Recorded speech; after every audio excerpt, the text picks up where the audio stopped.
안녕하세요. 자각신앙을 전하는 이레입니다. 우리는 지난 시간에 마태와 누가가 예수께서는 유대 땅 베들레헴에서 탄생하셨고, 그것은 예수께서 다윗을 잇는 유대 땅을 구원할 현실적인 메시아다라고 하는 믿음을 반영한 것이다 라고 하는 것을 살폈습니다. 이번 시간에는 그렇다면 과연 예수님께서는 유대 땅을 회복할 메시아였는가 라고 하는 것을 살펴보도록 하겠습니다. 예수님을 따르는 제자들 또 그리고 그 추종자들은 당연히 예수님께서는 당시의 유대 땅을 회복할 메시아로 생각하고 그분을 따랐습니다. 예수님을 따르던 제자들 중에 베드로나 안드레, 야고보와 요한을 비롯해서 이 시몬이나 가룟 유다들도 있었죠.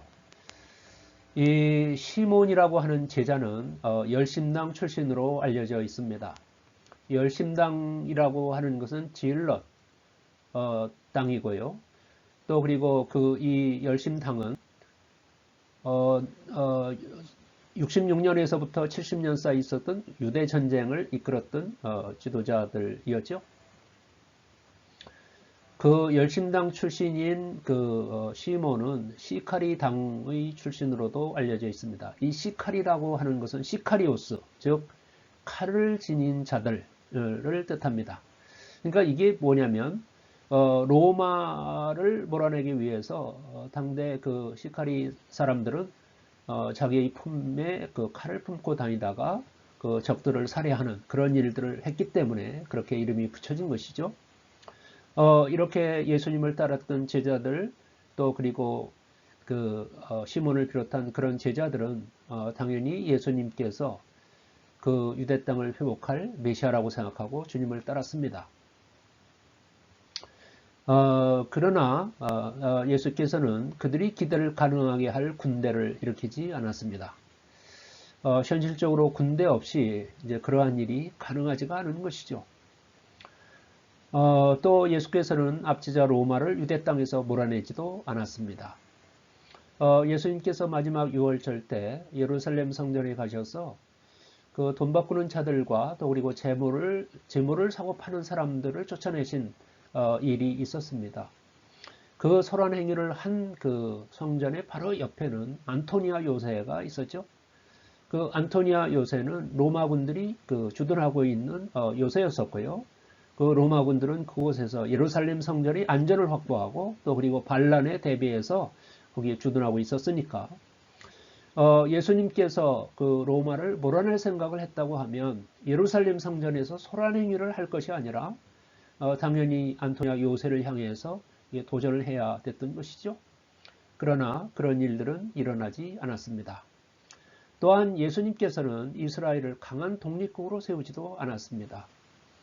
그 예전에 다윗이 그랬듯이 이 강한 그 나라를 세우고 그 솔로몬의 영광을 가져오는 이제 그런 그 메시아로 기대했었는데 예수님은 그런 일들을 전혀 하지 않았어요. 오히려 그 로마에 의해서 십자가에 못 박혀서 모략하고 아주 처참하게 죽고 말았죠. 그래서 당대 예수님은 유대 땅을 회복할 메시아라고 생각했고 그분을 쫓았던 추종자들의 기대는 이렇게 완전히 깨어지고 말았습니다.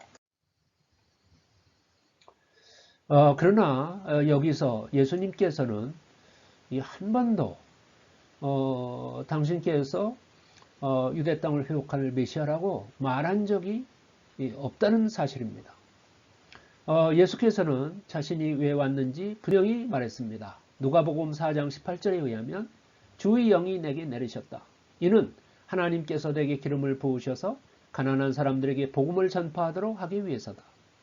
하나님께서는 포로된 사람에게 자유를, 못 보는 사람들에게 다시 볼 수 있음을, 억눌린 사람들에게 해방을 선포하기 위해서 나를 보내셨다라고 했습니다. 예수님께서 그 주의 영이 내리셨는데 주의 영이 내리셨다라고 하는 말이 다른 말로 얘기하면 기름이 부어졌다라고 하는 뜻이겠죠. 기름이 부어졌다라고 하는 것, 기름이 성령을 상징하니까 기름이 부어졌다라고 하는 것은 성령이 오셔서 깨우침을 얻었다라고 하는 뜻이겠죠. 그 깨우침을 얻어서 그 깨우침을 가지고 가난한 사람들에게 복음을 전파하기 위해서 기름 부음을 받았다라고 하는 거예요. 또 그리고 그 예수님께서 이 세상에 오신 것은 하나님께서 포로된 사람들에게 자유를, 못 보는 사람들에게 다시 볼 수 있음을, 억눌린 사람들에게 해방을 선포하기 위해서 그 나를 보내셨다라고 합니다. 그렇다면 여기서 예수님께서 복음을 가난한 사람들에게 선포한다고 했는데, 그러기 위해서 그 깨우침을 얻었다고 얘기했는데, 여기서 가난한 사람들은 어떤 사람들입니까? 이 가난한 사람들이 단순히 물질적으로 가난한 사람들을 말하나요? 그러나 이 세상에 복음을 들어야 할 사람은 물질적으로 가난한 사람들만 그런 것이 아니고 이 세상의 모든 사람들이 다 복음을 들어야 되는 것이죠. 여기서 가난한 사람들이라고 하는 것은 예수께서 산상수훈에서 말씀하셨듯이 심령이 가난한 사람들, 영이 가난한 사람들이라고 하는 것이 뭐예요? 그것은 알아차림이 고픈 사람들, 알아차림이 갈급한 사람들을 여기서 이 가난한 사람이라고 얘기하죠. 가난하되 아주 극심하게 가난한 사람들, 이 푸토코스인 것이죠. 가난한 사람들에게 복음을 전파한다라고 하는 본문을 보면 유앙겔리 사스타이, 푸토코이스라고 적고 있습니다. 여기서 푸토코이스가 푸토코스의 복수형인데, 이 푸토코스라고 하는 것은 가난하되 아주 가난한 사람들을 이 푸토코스라고 하니까, 그러니까 이 영적으로 가난한 이 알아차림의 갈급한 정도가 아주 극심한 사람들을 여기서 말하는 이 가난한 사람들인 것이죠. 그 가난한 사람들에게 기쁜 소식이라고 하면 도대체 그것이 뭐일까요? 그것은 뭐냐면 이 알고 싶은 것이 갈급한 것이 가난한 사람들이니까 이 알지 못하고 어디에 이제 알지 못하는 것에 이제 갇혀 있다든지 아니면 아는 것을 보지 못한다, 보아야지 아는 것 아니겠습니까? 그런다든지 아니면 알지 못하는 그 상태에 억눌려 있다, 뭐 이런 상태에 있게 된다면 그런 사람들에게 기쁜 소식이라고 하면 그 감옥에서 나오는 거고, 또 그리고 못 보는 것에서 보게 되는 것이고, 또 그리고 억눌린 것에서 풀려나는 것이 기쁜 소식이 아니겠습니까? 그러니까 여기서 예수님께서 가난한 사람들에게 복음을 전파하기 위해서 왔다라고 얘기했다고 하면 그것은 뭐냐면 이 포로된 자에게 자유를, 못 보는 사람이 볼 수 있게 하는 것을, 억눌린 사람에게 이제 해방을 선포하는 것이 되는 것이죠. 그렇다고 하면 과연 인간은 갇혀있고 안 보이고 눌려있나요?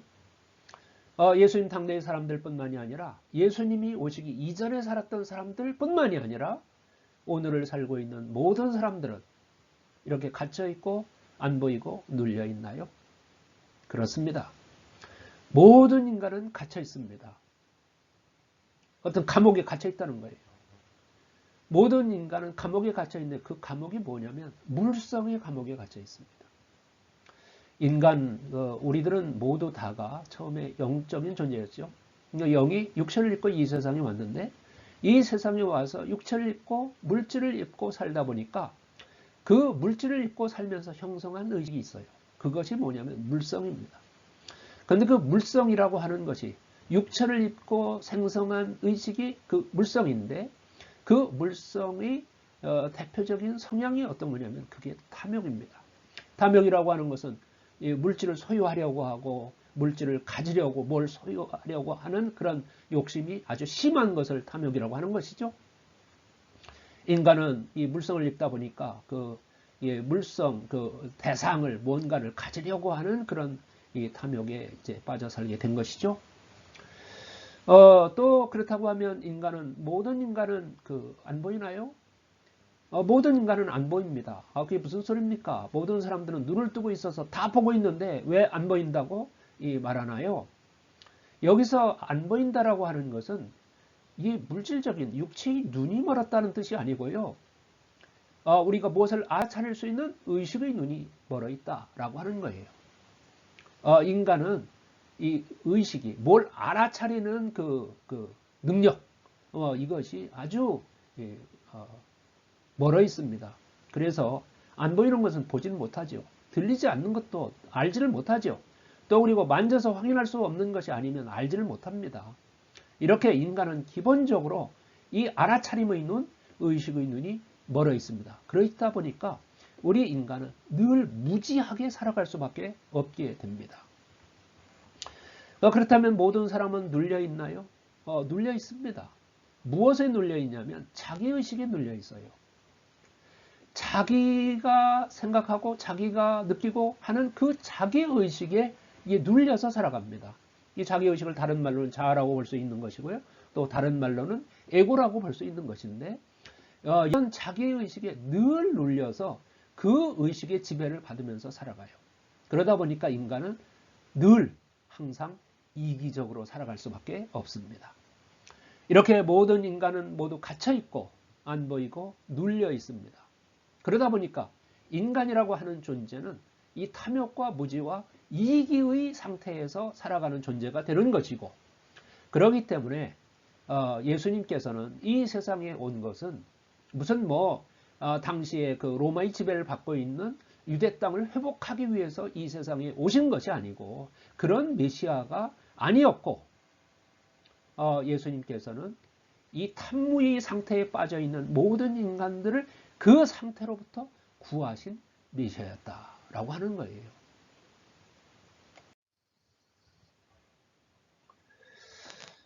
예수님은 다윗과 같은 전사적 메시아가 아니었습니다. 세속적 힘을 가진, 또 그래서 이 용맹한 군사 지도자와 같은 그런 전사적 메시아가 아니었습니다. 세속적 힘으로 현실을 직접 구한 메시아가 아니라는 거예요. 대신 예수님께서 포로된 자를 자유하게 하고 눈먼 자들을 보게 하고 눌린 자들을 해방하기 위해서 왔다. 우리는 이 세상에 이 물질을 입고 이 세상을 살아가면서 물질적인 의식을 형성하게 되었고, 그 물질적인 의식의 포로가 되어서 살고 있는데 거기서부터 나오게 하고, 또 그리고 우리는 뭔가를 늘 알아차려야 되는데 이 알아차리지 못하는 눈먼 상태에 있는 사람들을 보게 해서 깨우치게 하고, 또 그리고 자기의 의식에 늘 눌려 있어서 이기적으로 살 수밖에 없는 그런 사람들을 그 상태로부터 해방하기 위해서 왔다라고 하는 거예요. 인간은 탐하고 어리석고 이기적인데 그 탐하고 어리석고 이기적인 인간을 구원하신 분이시다라고 하는 거예요.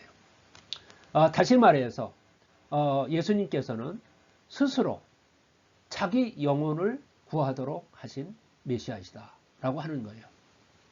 그러니까 어떤 사람들이 대신 생각하게 해서 그것을 따라 살아가는 것이 아니라 자기 스스로가 그 갇힌 의식을 풀어내고, 또 그리고 그 눈먼 의식을 떼어내고, 또 그리고 눌린 자기 의식에서부터 나오게 스스로가 그 영혼을 구하도록 하신 메시아이다라고 하는 거예요.